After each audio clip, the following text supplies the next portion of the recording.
So hello again, a new day, a new project. I found out that in a cloudy day like it was today and a little bit of yesterday, of course, my little 100 watts panel up on the roof is not enough to supply with charging current this batteries down here.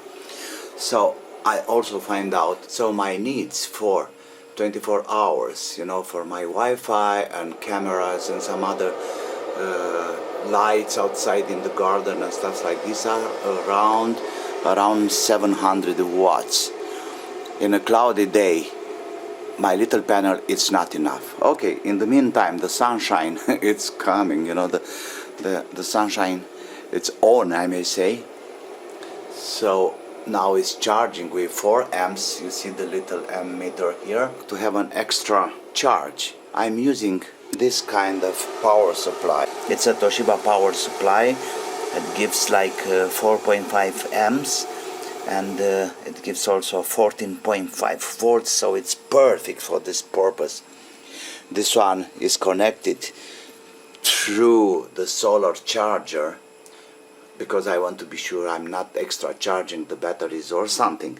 And it's also connected by a on-off with a schedule of 5 hours daily.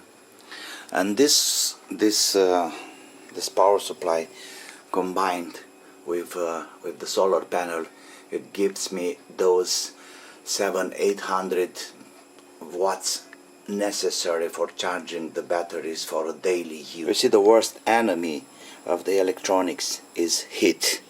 So what I have done, I add an extra cooler for this, and the cooler is going through a Schottky diode.